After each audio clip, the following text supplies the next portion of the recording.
What's going on, y'all? It's J Smo Reviews here, back at it again with another video, and I'm not gonna lie to y'all, just letting you know so you'll have it for tomorrow. I'm supposed to be doing a Snake Eyes versus T-Top review. That's what I planned on doing today. Bit of a better battle, more interesting battle to talk about than I thought. I was thinking about talking about some of the redemption battles. I'm still gonna do that, probably just gonna do it tomorrow, like I said, because I wake up, you know what I'm saying? I'm going through my morning, I'm scrolling through my phone, through Twitter, seeing what's going on, and I see that Calicoe has dropped his Still Outside card through Black Mafia Battle League. Name of the card Still Outside, and we already knew, for anyone that's seen earlier in the week, Calicoe versus Reed Dollars was announced, a matchup I'm very happy about. I'm going to say a lot of good things about when we get to that portion of this video, but I didn't know what the undercard would look like. It said more battles still be announced. The Still Outside didn't even have the name Still Outside. It was just Calicoe versus Reed, so I thought this might be Cal going into that bag that he said he wanted, what he wanted to do with Ace Amin, where he just wanted to meet up and shoot a battle or something like that. I thought maybe he was doing that with Reed here, but this is a full card. And I don't know, maybe I would expect a lot of like Midwest or Michigan talent to be getting put on, not the craziest undercard, but bruh, Calicoe got a fucking card here, man. I mean, these top three matchups here is solid. Like, this is like respectable. Like a big league could throw this type of card. I think that these matchups would be respectable at this top three. The fourth matchup, I like, you know what I'm saying, a little bit of Midwest kind of history hierarchy we'll talk about. And then the bottom of the card, you get a lot of known talent versus new talent that I'm not the most familiar with, or talent that's been around. Maybe this is Michigan or Midwest talent I have to tap in and see. But let's just start from the bottom of the card, man. So started right from the bottom of this card, right? First four matches are similar in terms of big name versus what I would assume, because I don't know, is either Midwest or Michigan-based talent that Cal's trying to put on, which is always a good way to start a card, and what I would expect would be most of the undercard just going in, right? So Asi Amora versus Yoshi G. Obviously, we know the brand that Yoshi G's got. I'm not too familiar with any of these other sides in terms of like the opponent here. Just saying it ahead of time, respect to them. Obviously, I'm going to learn about their game when I watch the card. Lady Caution versus Bailey. O Solo versus Black Fonz, and Geechee Gotti versus Joey Linwood. I could be wrong on this one, so y'all can correct me if I'm wrong. I think Joey Linwood has done a brick battle or two. I could be completely wrong. I seen the name floating around on Twitter. I could have swore maybe he's done a little bit of work over there at RBE on the developmental grounds, but he's battling Geechee Gotti. So holy shit, you know what I'm saying? Opportunity of a lifetime for him. And for any of these are all, you know, an opportunity for these talents that are trying to build their name or Cal's trying to push, you know what I'm saying, to add to their profile. So just seeing when Cal versus Reed got announced, I thought most of the undercard would be kind of like this. However, I was not prepared for these three battles we're about to talk about. First is X Factor versus Truffaut. Now, I will say it's a step down, of course, from the battles that the bigger battles here on that kind of top three that I talked about. But I'm not mad at X Factor versus True. Now, I'm not sure it's going to be the best battle. I'm just going to say that quality-wise. The few times X has returned over the last few years, you got the Big K battle, which I believe was on late prep, but it just wasn't that good. You got the 2v2 with Miles versus versus NWX, right? I think that was Double Impact too. Wasn't that good, right? And I feel like I'm forgetting one. You're supposed to battle on a Born Legacy or something like that, but I could be missing, like, going back to like 2016, some shit like that. But listen, man, X Factor is not the craziest, but it's a vet. You know what I'm saying? Once upon a time, X Factor after Gnome 2 was the best in the Midwest for no reason. It's like one of them guys that held like the championship in WWE, but like just for a month. Like X Factor beat Verb on Gnome 2, and then it went downhill shortly after that. But X is a vet, and Cal's got a lot of respect for him, got him here. And then you got Truffaut, who's had a rough last about year and a half. You got some good battles still, like Bad News, Battle BMAC, it was pretty good. I think he's above the point that he should be, I should be using a BMAC battle as like a plus, but it's reality of the situation. Some of his better footage. We know about the choking, some of the body bag losses he's taken, Ace, Av, list goes on and on.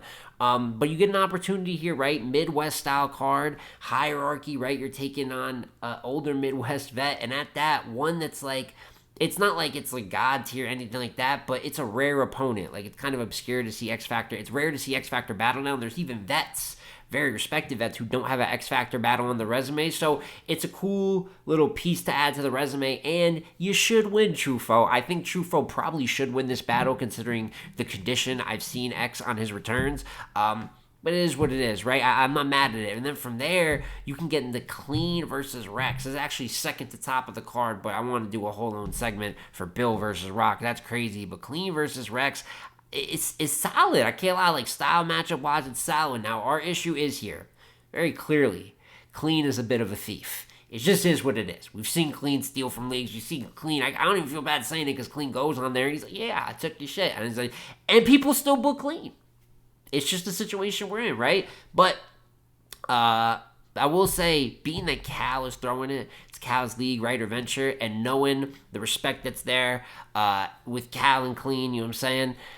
That you would think in that mutual respect, if there's any situation that's going to get Qleen to be serious, right rounds, this will probably do it. Obviously, on URL, he could be hit or miss if he comes with the round sold separately or not. And then if you're on a other small league, I mean, forget about it, right? Where there's clean paper here. But that respect that Cal's got and giving him a big opportunity. He's battling T-Rex, not just battling anyone. So it's not like it's a situation that's should be very lucrative for clean paper. It should be a good look that helps clean paper. Definitely doing him a solid here with this one. And when it comes down to it, Rex got a few battles coming up, man. Rex got that QB battle, right? So we want to see Rex might be fairly active this year, man. And I think if both of them, right, 3-round battles. Cal already tweeted that. Thank you so much for that, Calicoe, because it seems like a fucking pain in the neck for other league owners to do that a lot of times. But 3-round battles, so 3 rounds, Qleen versus Rex. Man, oh man, you know what I'm saying? Like with the way that they rap and kind of the elements they use, just straight comedy, entertainment, even a little bit, while just talking real shit and rapping with aggression. It's just a different type of matchup that I personally like. I probably would have Rex going in due to the way that he battled last year and the risk that Qleen could be. But Rex isn't, completely clean of being a risk himself. We know how mixtape Rex can get down sometimes. But overall, pretty good matchup. And then before you get into Cal versus Reed in the main event, like I said, you got Bill Collector versus Tay-Rock. I like this a lot. This is stupid fire. And the reason I like it the most is, with Rock battling much more frequently, right? These more volume, 10-plus battles in a year. He just did that back-to-back. I think it was like 11 battles and 12 battles. He had like 9 the year before that. So Rock's been active, right? And he's given all these shots. He's given all these different shots. And I like it. You know what I'm saying? I'm not saying stop giving shots, but I always thought there's a couple plates that have gotten skipped here that it would be so useful this time. Like, I would love to see Tay-Rock versus Mike P. However that can get set up. But that's like, if you're going to give shots to plates that aren't just top tier, that go in that normal schedule you had for years, I like the Mike P matchup, you know what I'm saying? I would still like him to see Battle Fonz or Real Sick coming up. There's nothing wrong with some of these other shots he's given, but the Stumbles battles, the Snake Eyes battles, I feel like there's more useful matchups. And Bill is an example of it's pretty random. I know that Bill talked about when he first signed his URL contract, wanted Battle Rocker, that was in the cards, but there was never any like super noise behind that battle happening, right? But Bill is one of the best people Tay-Rock still has in battle, and that's because Tay-Rock has battled pretty much everyone. There's not a lot of top tier opponents he has left. The easy, Big K, those big matchups, probably harder to book matchups. But Bill is one of the last top tiers that Tay-Rock has simply not battled. So why not get it done? I'm fucking with it. Bar for bar, Bill has the ability to do damage to Rock. I can't say presents a different style that Rock's never ran into, because Rock is he's faced them all, from the animated to the pure rappers to the punchers to the performers, etc., etc. So Bill does bring that performance aspect, a little animated. We know he has his Devil Bar Bill bag, so he can run with Rock, but I do think Rock will win this battle. This is initial predictions too, so we got to see how things lead up. Battle's going to mean a lot to Bill, but the way Tay-Rock's battle doesn't really change for him depending on opponent. Didn't love the Hustle battle last year. I will say that, Kings versus Queens, but this is a different type of matchup than that. And there's like half personal stuff with that battle. Only battle from Rock I wasn't like the biggest fan of in a big spot last year. Love what he did versus Av. I also need to know venue size, so I see that it's at a Stadium Nightlife. I didn't check, sounds like a club, you know what I'm saying? So I didn't check what the venue capacity is. Maybe that would change my opinion a little bit, but I don't know. Rock's small room, big room has been the same. I think he can go pattern for pattern with Bill. We know how Rock's been getting into his multi-syllabic bag, and in terms of straight PK makers and bars of that nature, I just trust it's Tay-Rock, you know what I'm saying? Me betting on him to have a little bit more fire than Bill I don't think is crazy, but I think you're going to get one of the more motivated Bills in a minute too. So I got Tay-Rock 2-1 going in, but that is an elite matchup. I can't lie to you. And that we even talked about Cal versus Reed, where two of my absolute favorites of all time. I love the way Cal and Reed rap, and what makes this matchup special is the fact that it could be a fire battle, and it doesn't gotta really go by any of the modern day battle rap elements, man. These are two guys that can give you an elite round with no punches. These guys have the ability to punch too. I'm just saying all that, but They use different. I mean, when you talk real talk to him styles, these are some of the best ever at some of the guys that invented that type of style, right? using just facts and a little bit of life lessons, even just sprinkling that in with elite rap, like just rapping, like cadences, flows, the timing of it, the way it's structured, syllabilically. That's not even a word. I used it though. There's so many things I appreciate about Cal and Reed's style in an era of battle rap where you could see kind of like a punch heavy template getting pushed. And I just think this is going to be incredible. I got Calicoe winning going in, and that's fully on A. Cal is one of the more winning battle rappers ever at any point of his career. And then B, we know the inconsistencies that Reed can suffer from. I watched Reed lose to P last year. I love Reed dollars, but I mean, there's some crazy shit that can happen every once in a while. Do I think this will be like that? No. Because I think even though Reed will kind of like fuck off for a few matchups here and there and not care, if you throw kind of same situation I see with Qleen and Rex, if you throw him in a situation where maybe he hasn't earned this type of plate right now, but fucking I'm battling Rex or I'm battling Cal. Maybe earned is the wrong word, but maybe in this climate it doesn't make the most sense because you can't say a legend has to earn something. But, you know, there's some other guys you might think are battling a little more consistent, a little more hot right now. That would be bigger, better opponents for Cal. But when you give a guy like Reed just the opportunity to be elite, I mean, shit, his one-rounder with Swamp was fucking elite last year. So I love this battle. I got Cal winning 2-1 by an edge, but I think the way that their styles are going to match up are special.